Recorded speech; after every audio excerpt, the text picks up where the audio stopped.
MLA camp కార్యాలయంలో గణతంత్ర దినోత్సవం సందర్భంగా జాతీయ జెండాను ఆవిష్కరించారు. రాష్ట్ర పంచాయతీరాజ్ గ్రామీణాభివృద్ధి స్త్రీ శిశు సంక్షేమ శాఖ మంత్రి దనసరి అనసూయ సీతక్క ములుగు జిల్లా కేంద్రంలోని ఎమ్మెల్యే క్యాంపు కార్యాలయంలో గాంధీ పార్కు ఎదుట డీసీఎం యూనియన్ ఆధ్వర్యంలో 75వ గణతంత్ర దినోత్సవం సందర్భంగా జాతీయ జెండాను ఆవిష్కరించారు.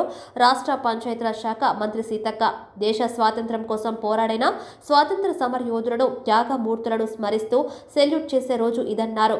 అమరవీరుల త్యాగాలను గుర్తు తెచ్చుకుంటూ మన గుండెల్లో నిండిన దేశభక్తిని చాటుతూ సగర్వంగా మన భరతమాతకు వందనాలు తెలుపుకోవాలన్నారు. ప్రతిష్టాత్మకంగా ప్రజాపాలన కార్యక్రమం నూతన ప్రభుత్వం పారదర్శక పాలన అందించడానికి కృషి చేస్తుందన్నారు. మన రాష్ట్ర సీఎం రేవంత్ రెడ్డి నేతృత్వంలో ప్రభుత్వం రాష్ట్ర వ్యాప్తంగా ప్రజాపాలన కార్యక్రమాన్ని ప్రతిష్టాత్మకంగా చేపట్టిందని గుర్తు చేశారు. సమాజంలోని అన్ని వర్గాలకు స్వేచ్ఛ, సామాజిక న్యాయం, సమాన అవకాశాలు దక్కాలనేదే కాంగ్రెస్ ప్రభుత్వ లక్ష్యమన్నారు. ఈ కార్యక్రమాన్ని ప్రభుత్వం 2023 డిసెంబర్ 28వ తేదీ నుండి 2024 జనవరి 6వ తేదీ వరకు 8 రోజుల పాటు నిర్వహించిందని తెలిపారు.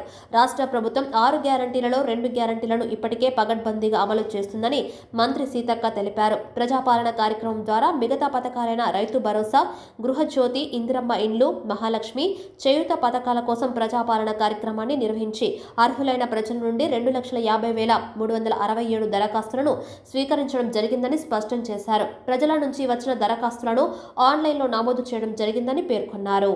ప్రజా సంక్షేమమే ధ్యేయంగా ప్రజలకు ఇచ్చిన హామీలను నెరవేర్చే కార్యాచరణతో రాష్ట్ర ప్రభుత్వం ముందుకు సాగుతుందని వివరించారు.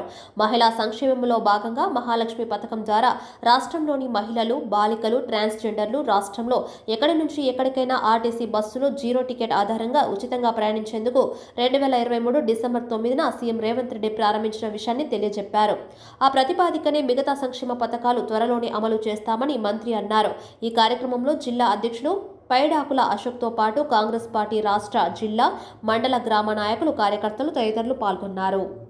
దేశ ప్రజలందరికీ కూడా శుభాకాంక్షలను తెలియజేస్తా ఉన్నాం. ఆ రోజు బ్రిటిష్ వారికి వ్యతిరేకంగా మహాత్మా గాంధీ గారి నాయకత్వంలో అనేక మంది మహనీయులు, నెహ్రూ గారు, అంబేద్కర్ గారు, అదేవిధంగా సర్దార్ వల్లభాయ్ పటేల్ గారు, మహనీయులు భగత్ సింగ్ గారు, లక్షలాది మంది యువత ప్రాణత్యాగం చేసి సాధించినటువంటి భారతదేశ విముక్తి స్వతంత్ర దినోత్సవం అనంతరం భారతదేశానికి ప్రత్యేకమైనటువంటి రాజ్యాంగము ఉండాలనేటువంటి ఉద్దేశంతో డాక్టర్ బిఆర్ అంబేద్కర్ గారి ఆధ్వర్యంలో రూపొందించుకున్నటువంటి భారత రాజ్యాంగాన్ని ఈరోజు మనము అనుసరించి దేశ ప్రజలకు హక్కులు, అధికారాలు, విధులు మార్గదర్శనం చేసినటువంటి డాక్టర్ బిఆర్ అంబేద్కర్ గారు వారు ఇచ్చినటువంటి స్ఫూర్తితో ఈ దేశం ముందుకు పోవాల్సినటువంటి అవసరం ఎంతైనా ఉంది.